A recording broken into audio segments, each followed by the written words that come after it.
തൃശൂർ ചേലക്കരയിൽ കാട്ടാന കൃഷി നശിപ്പിച്ചു. തോട്ടേക്കോട് ജനവാസ മേഖലയിലാണ് ഇന്നലെ രാത്രി ആന ഇറങ്ങിയത്.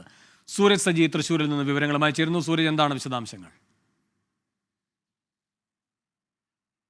വേണു, ഇന്നലെ രാത്രിയാണ് ഈ ചേലക്കര തോട്ടേക്കോട് മേഖലയിൽ ഈ കാട്ടാന ഇറങ്ങി വ്യാപക കൃഷിനാശം ഉണ്ടാക്കിയത്. ഈ ഒരു വാഴത്തോട്ടത്തിലെത്തി നൂറിലധികം വാഴകൾ നശിപ്പിച്ചു എന്നുള്ളതാണ് പറയുന്നത്. അതോടൊപ്പം തന്നെ ഈ തെങ്ങുകളും ആന കുത്തിമറിച്ചിട്ട് നശിക്കുന്ന ഒരു സ്ഥിതി ഉണ്ടായി. നേരത്തെയും, അതായത് 2 മാസം മുമ്പും പ്രദേശത്ത് ഈ കാട്ടാന ഇറങ്ങുകയും വ്യാപക കൃഷിനാശം വരുത്തുകയും ചെയ്തിരുന്നു. പ്രത്യേകിച്ച് ഇതൊരു ജനവാസ മേഖലയാണ്, പ്രത്യേകിച്ച് ഒരു നഗരമേഖല കൂടിയാണ്. ചേലക്കരയുടെ ഈ കൂടുതൽ ആളുകൾ തിങ്ങിപ്പാർക്കുന്ന മേഖലയിലേക്കാണ് ഈ കാട്ടാനക്കൂട്ടം എത്തുന്നത്. അത് വലിയ ആശങ്ക സൃഷ്ടിക്കുന്നുണ്ട്. കാരണം ഈ കുതിരാൻ തുരങ്കം വന്നതിന് ശേഷം ഈ കാട്ടാനക്കൂട്ടം ഈ ചേലക്കര മേഖലയിലേക്ക് ഇറങ്ങുന്നത് പതിവ് സംഭവമായിരുന്നു. ഇത് തടയുന്നതിന് വേണ്ടി ഈ വൈദ്യുത വേലി അടക്കം സ്ഥാപിച്ചുകൊണ്ടുള്ള നടപടികളിലേക്ക് വനം വകുപ്പ് കടന്നിരുന്നു. പക്ഷെ എന്നാൽ പോലും ഈ കാട്ടാനകൾ ജനവാസ മേഖലയിലേക്ക് ഇറങ്ങുന്നത് തടയുന്നതിന് ഒരു ശാശ്വത പരിഹാരം ഉണ്ടാകാതെ പോകുന്നതാണ് ഇത്തരത്തിൽ ഈ ജനമേഖലയിൽ ഇറങ്ങി കൃഷിനാശം വരുത്തുന്നതിലേക്ക് കാര്യങ്ങൾ കൊണ്ടുപോകുന്നത് എന്നുള്ളതാണ് പറയുന്നത്. ഇന്നലെ രാത്രി 2 മണിയോട് കൂടിയാണ് ഈ തോട്ടേക്കോട് മേഖലയിൽ ഈ കാട്ടാന എത്തുന്നത്. തുടർന്ന് ഈ പ്രദേശവാസികൾ ശബ്ദം കേട്ട് പുറത്തിറങ്ങുന്ന സമയത്താണ് ഈ